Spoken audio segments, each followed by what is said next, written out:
Reverb, short for reverberation, is a sonic effect that occurs when many random reflections of a sound blend together and reach the listener more than 10 milliseconds after the direct sound from the sound source. As an effect, reverb gives character to a direct dry sound by placing it in some sort of acoustical environment, like a church, a gymnasium, or a tiled bathroom. Let's hear a few examples using the reverb plugin on a percussion track.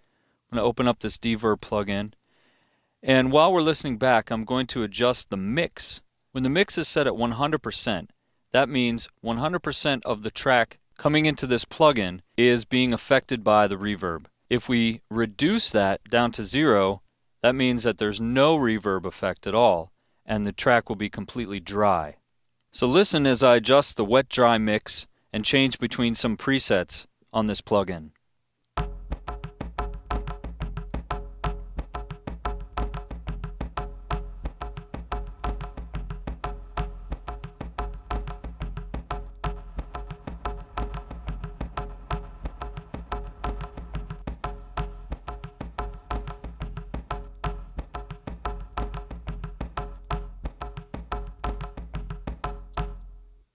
When a sound is made, we hear the direct sound waves, early reflections, and reverberation in that order. The direct sound reaches our ears without bouncing off of any surface. Early reflections reach our ears between 10 and 30 milliseconds later than the direct sound, after they have bounced off of one or more surfaces. Because these reflections arrive so quickly, they are perceived as part of the direct sound. Reverberation actually occurs when a sound reflects off of many surfaces and is mixed with other reflections, creating a denser blend of reflected sound. These reflections begin to fade away or decay as they're absorbed into the material of the acoustical space. The longer a sound takes to decay, the larger and more hard surface the acoustic environment is perceived to be, and the farther from the sound source the listener is or seems to be. On reverb effects units, we can control the parameters that determine what a reverb will sound like throughout its progression from the first to the last reflection. Here's a list of common reverb effect parameters. As I mentioned previously, the wet-dry mix is the mix of the direct dry signal with the affected wet signal. Pre-delay is the time delay before reverb is actually heard. Decay time is the time that it takes for a sound to disappear and is basically a measure of the total effect time. Diffusion is the space between the reflections or repeats. Density is the initial buildup of short delay times or reflections. Room size refers to the size of the actual acoustical space. Width is the amount of spread across the stereo field. You can make a reverb sound very narrow or extremely wide. And you should also note that reverb plugins may have additional parameters or alternate parameter names than are shown here. Like delay effects, reverb is used in mixing to create a sense of depth. When applying reverb to tracks, the wet-dry parameter sets the overall amount of depth, how far away a sound is from the listener. In addition to the decay time, the longer pre-delay time, the time before reverb is actually heard, the larger the perceived size of the acoustical space.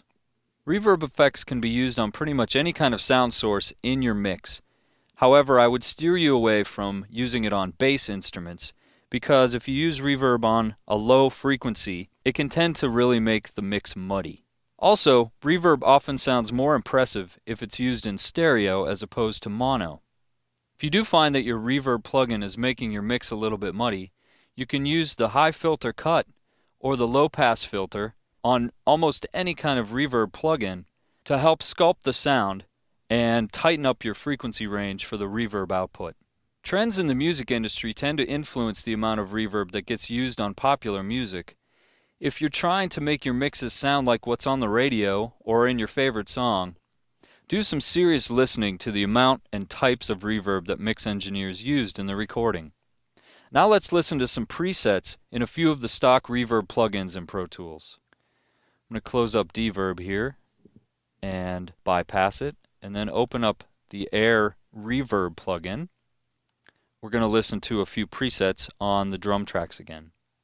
I'm going to start with the drum room preset.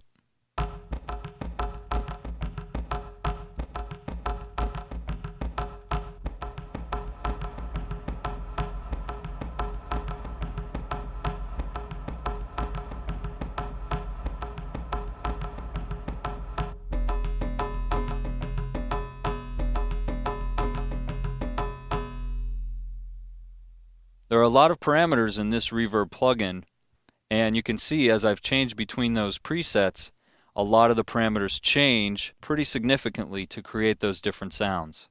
Let's move on to the nonlinear reverb. I'm going to bypass this and open up the nonlinear reverb. This plugin can be used to emulate classic 80s era gated reverb effects. Let's check out some of the presets.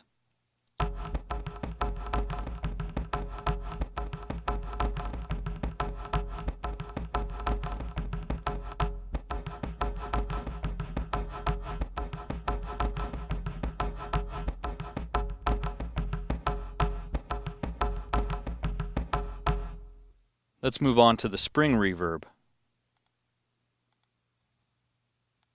Of these three Air reverb plugins, I think the spring reverb is my favorite. It simulates classic analog spring reverbs that you might find in vintage guitar amps and studio gear. Let's take a listen.